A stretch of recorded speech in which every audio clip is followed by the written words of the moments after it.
प्यारे बच्चों, नमस्ते। आप कैसे हैं? ठीक है ना? आज की इस कक्षा के साथ हम अपनी पहली इकाई की पूर्ति करेंगे। तैयार है ना? ठीक है दोस्तों, नेहरू जी का यह भाषण काफी प्रसिद्ध है। देश प्रेम जगाने में सहायक भी है। यह एक ऐतिहासिक भाषण है। हमारा देश आजाद हुआ, कई जवान शहीद हुए। उन शहीदों के बलिदान पर श्रद्धांजलि अर्पित करते हुए आज हम एक पाठ पढ़ेंगे। तैयार है ना? तो पिछली कक्षा में आपके लिए एक सवाल दिया था, याद है? याद है, बहुत अच्छा। क्या आपने जवाब तैयार किया है? तैयार किया है। मेरा विचार है आपने लिखा होगा। आप अपना उत्तर टीचर जी को दिखाइए। टीचर जी जो संशोधन बताएगी उसके अनुसार पुनर्लेखन भी करें। तैयार है? ठीक है। मेरे पास भी एक नमूना है। अब देखिए, एक जमाने में भारत का सिर ऊंचा था, परंतु विदेशियों के गुलाम हो जाने पर विभिन्न प्रकार की हमारी संपत्तियां नष्ट होने लगी। नेहरू जी का तात्पर्य है, स्वतंत्रता के उदय से भारत की महिमा एक बार फिर चमक उठेगी। दोस्तों, मेरा विचार है आपने यह पढ़ लिया है, सुन भी लिया है। यह एक नमूना है। आप और खूबी के साथ लिखने का परिश्रम कीजिए। तो आज हम नेहरू जी के भाषण के अंतिम भाग की चर्चा करेंगे। अब ये चित्र देखिए।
बच्चों, चित्र कैसे है?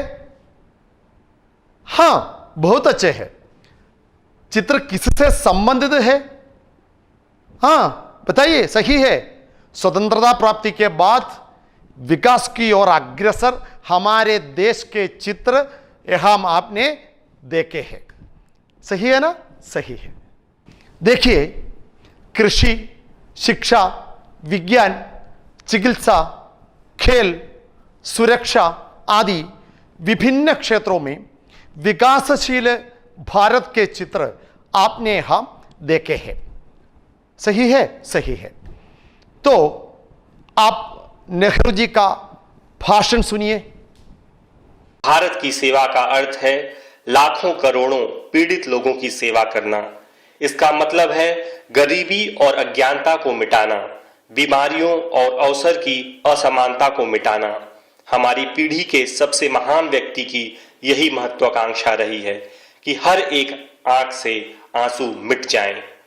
शायद ये हमारे लिए संभव न हो, पर जब तक लोगों की आंखों में आंसू हैं और वे पीड़ित हैं, तब तक हमारा काम खत्म नहीं होगा। और इसलिए हमें परिश्रम करना होगा और कठिन परिश्रम करना होगा ताकि हम अपने सपनों को साकार कर सकें। वो सपने भारत के लिए हैं, पर साथ ही वे पूरे विश्व के लिए भी हैं। आज कोई खुद को बिल्कुल अलग नहीं सोच सकता, क्योंकि सभी राष्ट्र और लोग एक दूसरे से बड़ी समीपता से जुड़े हुए हैं। शांति को अविभाज्य कहा गया है, इसी तरह से स्वतंत्रता भी अविभाज्य है, समृद्धि भी और विनाश भी। अब इस दुनिया को छोटे छोटे हिस्सों में नहीं बांटा जा सकता है। हमें स्वतंत्र भारत का महान निर्माण करना है, जहां उसके सारे बच्चे रह सकें। बच्चों, कैसे लगा भाषण? आज हम उस पाठ के अंतिम भाग पर विचार करेंगे। आप पुस्तक देखिए। भारत की सेवा का अर्थ है लाखों करोड़ों पीड़ित लोगों की सेवा करना। इसका मतलब है गरीबी और अज्ञानता को मिटाना, बीमारियों और अवसर की असमानता को मिटाना।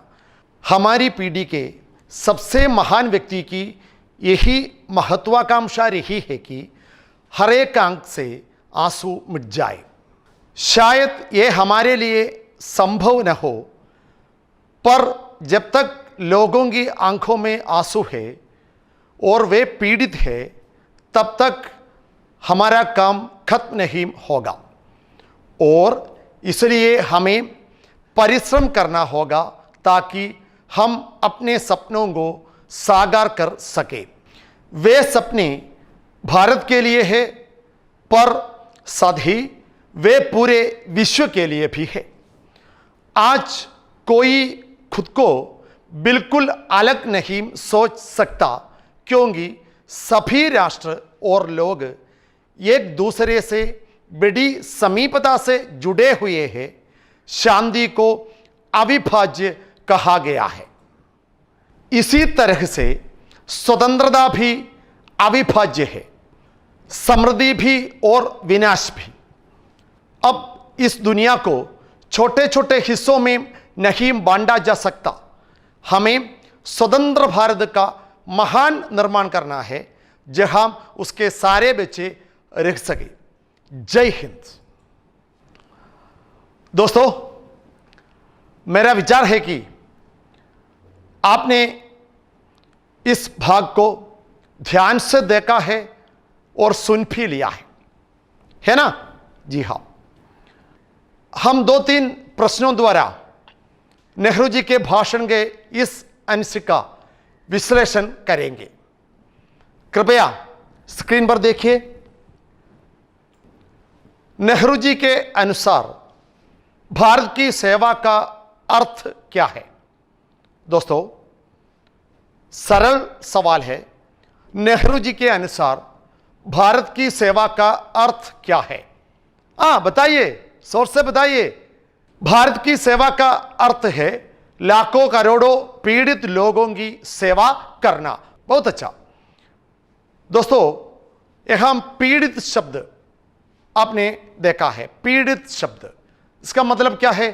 सही है, बताइए। पीड़ित माने अडिचमर्तपट्टवर, अडिचमर्तपट्टवर। देखिए दूसरा सवाल आप पढ़िए।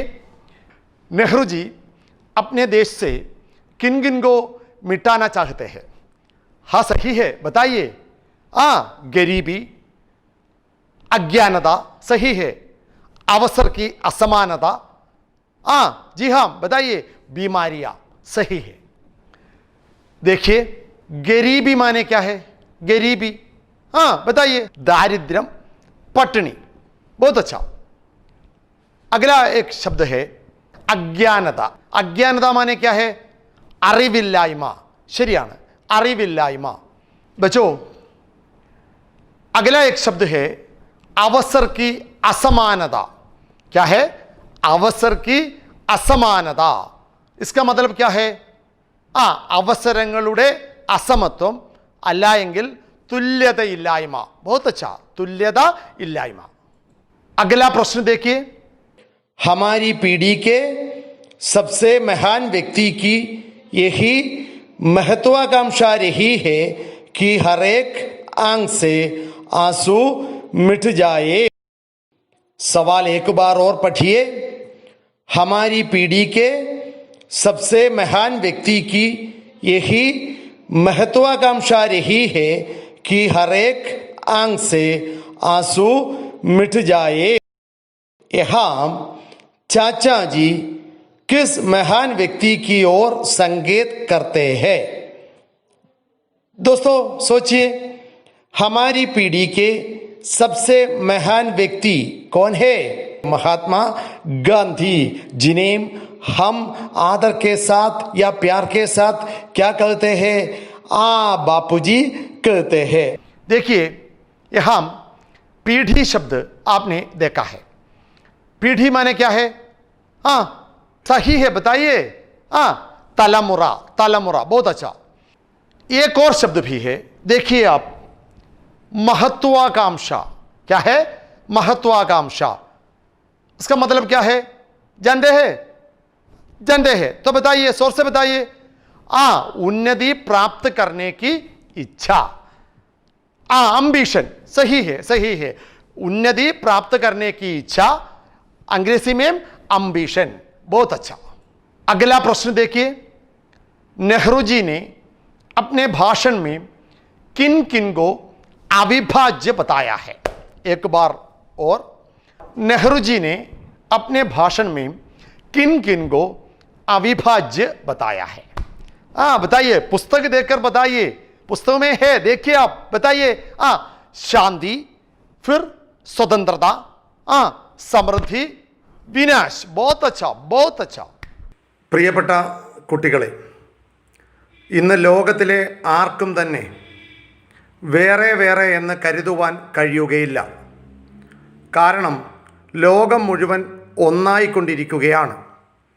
ലോകത്തിൻ്റെ ഒരു കോണിൽ സംഭവിക്കുന്ന കലഹങ്ങളും വിനാശങ്ങളും രോഗങ്ങളുമൊക്കെ തന്നെ അവിടെ മാത്രം ഒതുങ്ങി നിൽക്കുന്നതല്ല എന്ന് നാം തിരിച്ചറിയുന്നുണ്ട്.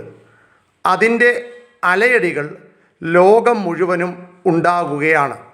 അതുപോലെ തന്നെ ശാന്തിയും സ്വാതന്ത്ര്യവും നമ്മൾക്ക് വിഭജിച്ചു കാണുവാൻ കഴിയുകയില്ല. അത് അവിഭാജ്യമാണ്. അതായത് അത് നാം എല്ലാവരും ഒരുമിച്ച് അനുഭവിക്കുന്നതാണ്. അതുപോലെ തന്നെയാണ് സമൃദ്ധിയും ഒപ്പം വിനാശവും. കുട്ടികളെ, ഞാൻ ഈ പറഞ്ഞത് നിങ്ങൾക്കെല്ലാവർക്കും മനസ്സിലായി എന്ന് കരുതുന്നു. എന്താ, ശരിയല്ലേ? ശരിയാണ്. दोस्तों मेरा विचार है कि आपने नेहरू जी के भाषण के इस अनुच्छेद का आशय समझ लिया है, साथ ही साथ कुछ नए शब्दों का परिचय भी पा लिया है। सही है ना? सही है। दोस्तों नेहरू जी ने हम जो कुछ बताया है उसका सारांश सुनिए। കുട്ടികളെ, 1947 ഓഗസ്റ്റ് 14 അർദ്ധരാത്രിക്ക് നമ്മുടെ പ്രഥമ പ്രധാനമന്ത്രിയായിരുന്ന പണ്ഡിറ്റ് ജവഹർലാൽ നെഹ്റുജി നടത്തിയ ട്രസ്റ്റ് വിത്ത് ഡെസ്റ്റിനി എന്ന പേരിൽ വിഖ്യാതമായ പ്രസംഗത്തിൻ്റെ അവസാന ഭാഗമാണ് ഇന്ന് നമ്മൾ പഠിച്ചത്. ചരിത്രപരമായി തന്നെ വളരെ പ്രസക്തിയുള്ള ഒരു പ്രസംഗമാണ് ഇത്. രാജ്യത്തിൻ്റെ സ്വാതന്ത്ര്യവും പരമാധികാരവും എന്ത് വില കൊടുത്തും സംരക്ഷിക്കുമെന്നുള്ള അദ്ദേഹത്തിൻ്റെ വാക്കുകൾ നമുക്ക് എത്ര വലിയ പ്രചോദനമാണ് നൽകിയത് അല്ലേ? നമുക്ക് സ്വതന്ത്ര ഭാരതത്തിലെ കോടിക്കണക്കിന് ദരിദ്രർക്കും വിദ്യാരഹിതർക്കും വേണ്ടി സേവനം ചെയ്യേണ്ടിയിരിക്കുന്നു. നമ്മുടെ കാലഘട്ടത്തിലെ മഹാപുരുഷനായ ഗാന്ധിജിയുടെ സ്വപ്നവും ഇതുതന്നെയാണ്. ഇതോടൊപ്പം നമുക്ക് മുഴുവൻ ലോകത്തിനു വേണ്ടിയും സേവനം ചെയ്യേണ്ടിയിരിക്കുന്നു. ലോകത്തിലെ ഒരു രാഷ്ട്രത്തിനും ഒറ്റയ്ക്ക് നിലനിൽക്കുവാൻ സാധ്യമല്ല. വിഘടിച്ചു നിൽക്കുക എന്നതിലല്ല സ്വാതന്ത്ര്യവും സമാധാനവും. അതുകൊണ്ട് സ്വതന്ത്ര ഭാരതത്തിൻ്റെ നിർമ്മാണത്തോടൊപ്പം തന്നെ നമുക്ക് ലോകരാജ്യങ്ങളോട് ഒത്തുചേർന്ന് മുന്നേറേണ്ടിയിരിക്കുന്നു.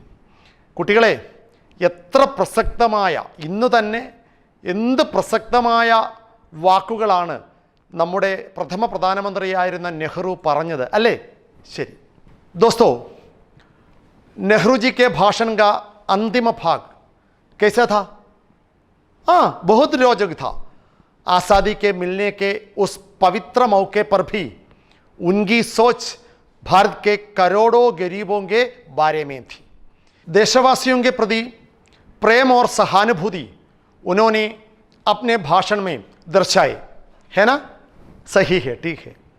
हमारे पाठ के इस अंतिम भाग का सार इस प्रकार है, आप सुनिए. हमें स्वतंत्र भारत के करोड़ों गरीब और अशिक्षित लोगों की सेवा करनी है. हमारे युग के महापुरुष गांधी जी की भी यही इच्छा है. इसके साथ ही साथ हमें पूरे विश्व के लिए भी काम करना है. आज विश्व का कोई भी राष्ट्र अलग नहीं रह सकता. हमें शांति और स्वतंत्रता के लिए अविभाज्य खड़े रहना है. स्वतंत्र भारत का निर्माण करने के साथ ही संसार के सभी राष्ट्रों से मिलकर हमें आगे बढ़ना है. इस पाठ से आपको भाषण की शैली की धारणा अवश्य मिली है ना? जी हाँ, विभिन्न विषयों पर भाषण तैयार करने की क्षमता भी अवश्य पाई है. सही है ना? बताइए, आने वाली इकाइयों में भाषण तैयार करने की अधिक जानकारी आपको अवश्य मिलेगी. दोस्तों, इसके साथ ही विधांतरण करने की क्षमता आपको इस पाठ से अवश्य प्राप्त करनी है. अर्थात भाषण पढ़कर उसके बारे में वार्तालाप लिखने की क्षमता भी प्राप्त करनी है. ठीक है? सही है. उसी प्रकार प्रत्येक अनुच्छेद का सार लिखने की क्षमता भी, अर्थात संक्षेपण लिखने की धारणा भी प्राप्त करनी है. കുട്ടികളെ, ഈ പാഠം പഠിക്കുന്ന സമയത്ത് നമ്മുടെ രാജ്യത്തിൻ്റെ സ്വാതന്ത്ര്യ സമരത്തിൻ്റെ ചരിത്രവും 1947 ഓഗസ്റ്റ് 14 മധ്യരാത്രിക്ക് ട്രസ്റ്റ് വിത്ത് ഡെസ്റ്റിനി എന്ന പേരിൽ വിഖ്യാതമായ നെഹ്റുവിൻ്റെ പ്രസംഗ ഭാഗവും, ആ പ്രസംഗത്തിൽ തന്നെ ഭാരതത്തിൻ്റെ ഭാവിയെ പറ്റിയുള്ള അദ്ദേഹത്തിൻ്റെ ആശങ്കകളും ചിന്തകളും, ഭാരതത്തിൻ്റെ സേവനത്തോടൊപ്പം തന്നെ ലോകത്തിന് മുഴുവനും സേവനം ചെയ്യേണ്ട രീതിയിലേക്ക് നാം ഉയരണമെന്നുള്ള അദ്ദേഹത്തിൻ്റെ ചിന്തകളുമൊക്കെ നമുക്ക് ലഭിച്ചിട്ടുണ്ട്. ശരിയാണോ? ആ, ശരിയാണ്. നെഹ്റുവിൻ്റെ ചിന്തകളും പ്രതീക്ഷകളും ആശങ്കകളുമൊക്കെയായി ഈ പാഠഭാഗം നിങ്ങൾ വളരെ നല്ല രീതിയിൽ ആസ്വദിച്ചു എന്ന് ഞാൻ കരുതുന്നു. दोस्तों, इस पाठ से संबंधित कुछ प्रश्न भी आपको देना चाहता हूं. गद्यांश पढ़े और नीचे दिए प्रश्नों के उत्तर लिखें. आज हम जिस उपलब्धि का उत्सव मना रहे हैं वो महज एक कदम है नए अवसरों के खुलने का. इससे भी बड़ी विजय और उपलब्धियां हमारी प्रतीक्षा कर रही है. क्या हमें इतनी शक्ति और बुद्धिमत्ता है कि हम इस अवसर को समझें और भविष्य की चुनौतियों को स्वीकार करें। भविष्य में हमें विश्राम करना या चैन से नहीं बैठना है, बल्कि निरंतर प्रयास करना है, ताकि हम जो वचन बार बार दोहराते रहे हैं और जिसे हम आज भी दोहराएंगे उसे पूरा कर सके। भारत की सेवा का अर्थ है लाखों करोड़ों पीड़ित लोगों की सेवा करना। പാരഗ്രാഫിനെ അടിസ്ഥാനപ്പെടുത്തി രണ്ട് ചോദ്യങ്ങളാണ് നിങ്ങൾക്ക് ഇന്ന് തന്നിരിക്കുന്നത്. ഒന്നാമത്തെ ചോദ്യം നമുക്ക് വായിക്കാം. भारत की सेवा का अर्थ क्या है? एक या दो वाक्यों में उत्तर लिखिए. ആ പാരഗ്രാഫ് നല്ലതുപോലെ ഒന്നോ രണ്ടോ തവണ വായിച്ചു കഴിഞ്ഞാൽ എല്ലാവർക്കും എളുപ്പത്തിൽ ഉത്തരം എഴുതാൻ കഴിയുന്ന ഒരു ചോദ്യമാണ്. ശരിയല്ലേ? ശരിയാണ്. ഇനി രണ്ടാമത്തെ ചോദ്യം. गद्यांश का संक्षेपण करें और शीर्षक लिखें. മുൻപ് തന്നെ ചർച്ച ചെയ്തപ്പോൾ നമ്മൾ പറഞ്ഞതാണ് സംക്ഷേപൺ, സാര ലിഖിന, സാരാംശം എഴുതുക. ആ തന്നിരിക്കുന്ന പാരഗ്രാഫിന്റെ സാരാംശം എഴുതുവാനുള്ള ചോദ്യമാണ്. സാരാംശം എഴുതുമ്പോൾ തന്നെ അതിനോടൊപ്പം തന്നെ ചോദിക്കുന്നുണ്ട് ശീർഷക്. എന്താ ശീർഷക്? ശരിയാണ്, ഹെഡിങ്, തലക്കെട്ട്. തലക്കെട്ടോടുകൂടി സാരാംശം അല്ലെങ്കിൽ സംക്ഷേപം തയ്യാറാക്കുന്നതിനുള്ള ചോദ്യമാണ് ഇവിടെ വന്നിരിക്കുന്നത്. देखिए, संक्षेपण तैयार करते वक्त निम्नलिखित बातों पर ध्यान दें. अनुच्छेद का आशय ग्रहण करें. सही है? सही है. आशय का विश्लेषण करें. आशयों की क्रमबद्धता का पालन करें. अनावश्यक विस्तार को छोड़कर अपनी भाषा में लिखे, अर्थात संक्षेप में लिखे. अंत में उचित शीर्षक का चयन करें. കുട്ടികളെ, സംക്ഷേപണം എഴുതുമ്പോൾ നിങ്ങൾ ശ്രദ്ധിക്കേണ്ട സ്റ്റെപ്പുകളെ പറ്റിയാണ് നമ്മളിപ്പോൾ ചർച്ച ചെയ്തത്. തന്നിരിക്കുന്ന പാരഗ്രാഫ് വായിച്ച് ആശയം മനസ്സിലാക്കി ആ ആശയം വിശകലനം ചെയ്ത് അതോടൊപ്പം തന്നെ ആ വിശകലനം ചെയ്ത ആശയത്തെ ക്രമപ്പെടുത്തി എഴുതി നിങ്ങളുടേതായ ഭാഷയിൽ ചുരുക്കി എഴുതുമ്പോഴാണ് संक्षेपण तैयाराവുന്നത്. देखिए, संक्षेपण तैयार करके अपनी अध्यापिका को दिखाइए. अध्यापिका के संशोधन के आधार पर और खूबी के साथ पुनर्लेखन भी करें. दोस्तों, इस इकाई के कितने पाठ थे बताइए? तीन. नाम बताइए. मातृभूमि कविता है. बेटी के नाम जवाबी पत्र है. मेरे भारतवासियों भाषण. तीनों पाठ आप पढ़ चुके हैं. पढ़ित पाठभाग के बारे में अपनी टीचर जी से चर्चा करें. आज की कक्षा यहाँ समाप्त होती है. धन्यवाद.